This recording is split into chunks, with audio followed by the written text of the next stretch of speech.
बात प्रधानमंत्री नरेंद्र मोदी की वाराणसी दौरे के दौरान पीएम ने ऑपरेशन सिंदूर को लेकर विपक्ष पर जमकर हमला बोला। पीएम ने कांग्रेस और समाजवादी पार्टी पर सेना के अपमान करने का आरोप लगाया। पीएम ने कहा कि यह नया भारत है, दो दुश्मनों के घर में घुसकर वार करता है। हमारे ड्रोन्स, हमारे मिसाइल्स ने सटीक वार करके आतंक के हेडक्वार्टर्स को खंडहर बना दिया।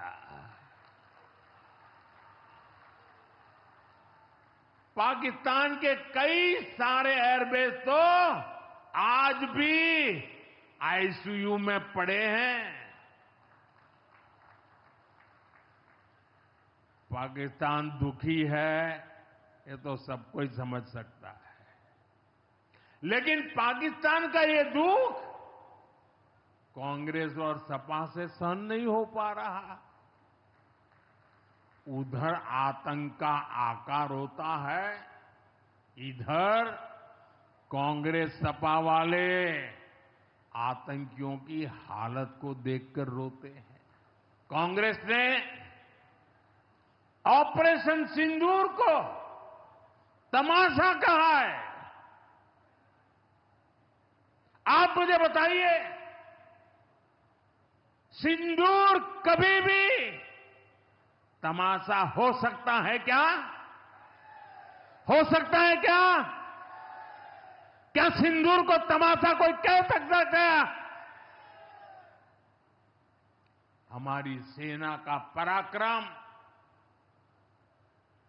और बहनों के सिंदूर का बदला,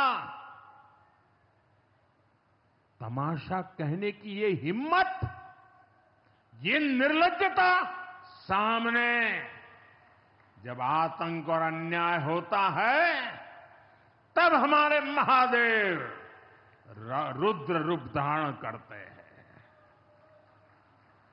ऑपरेशन सिंदूर के दौरान दुनिया ने भारत का यही रूप देखा है। भारत पर जो वार करेगा वो पाताल में भी नहीं बचेगा।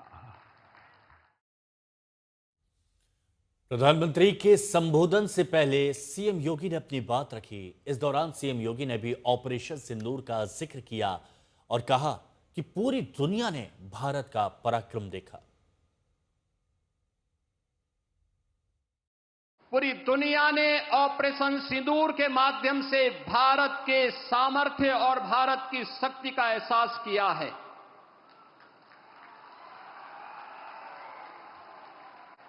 पहलगांव के अपराधियों को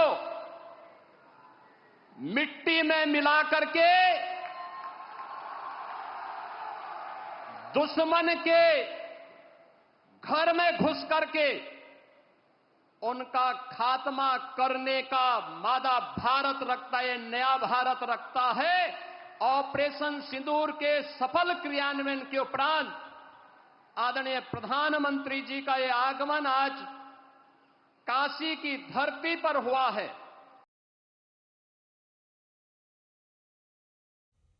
तो प्रधानमंत्री नरेंद्र मोदी वाराणसी पहुंचे। 51वां दौरा था प्रधानमंत्री नरेंद्र मोदी का वाराणसी का प्रधानमंत्री बनने के बाद, और इसके साथ ही 2200 करोड़ की सौगात भी यहां पर दी गई। मुख्यमंत्री योगी आदित्यनाथ ने जब अपनी बात रखी तो पहलगाम का मुद्दे का जिक्र किया, तो प्रधानमंत्री नरेंद्र मोदी ने जब अपनी बात रखी तो अमेरिका से लेकर हर एक मुद्दे पर अपनी बात रखी। वहीं पीएम मोदी ने विपक्ष पर भी निशाना साधा। रैली में पहुंचे बीजेपी के कार्यकर्ताओं ने खास पोस्टर के जरिए विपक्षी नेताओं पर सवाल उठाए और बीजेपी कार्यकर्ता पोस्टर के साथ रैली में पहुंचे, जिस पोस्टर में पूरे विपक्ष को रावण के रूप में दिखाया गया था। इसमें राहुल गांधी, सोनिया गांधी, प्रियंका गांधी, पी चिदम्बरम, असदुद्दीन ओवैसी, अखिलेश यादव जैसे नेताओं की तस्वीर लगाई गई। बीजेपी कार्यकर्ताओं ने भगवा आतंकवाद जैसे शब्द बोलने वाले नेताओं के खिलाफ अपने गुस्से का इजहार किया। प्रधानमंत्री ने आज ट्रंप का नाम लिए बिना टैरिफ पर जवाब दिया। पीएम मोदी ने दो टूक कहा कि भारत आर्थिक हितों का ख्याल रखेगा, स्वदेशी रास्ते को तवज्जो देगा। उन्होंने देसी श्रम, कौशल और पसीने को तरजीह देने की बात कही। मैं मेरे दुकानदार भाई बहनों से आग्रह करना चाहता हूं, जब दुनिया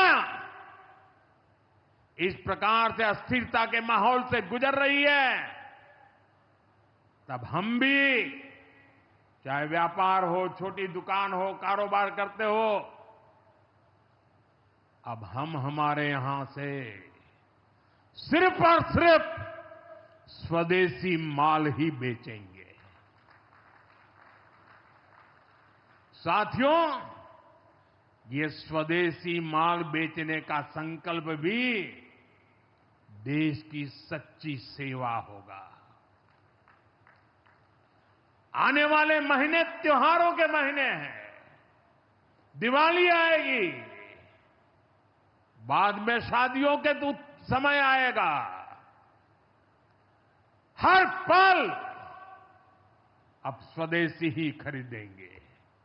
मैंने जब देशवासियों को कहा था, मेड इन इंडिया, अब विदेशों में जाकर के शादियां कर करके देश का धन मत लुटाओ। और मुझे खुशी है, कई नौजवान मुझे चिट्ठी लिखते थे कि हमारा परिवार तो विदेश में शादी करना तय किया था, लेकिन आपकी बात सुन करके अब हमने वहां का सारा कैंसिल कर दिया, थोड़ा खर्चा भी हो गया, लेकिन अब हम भारत में ही शादी करेंगे।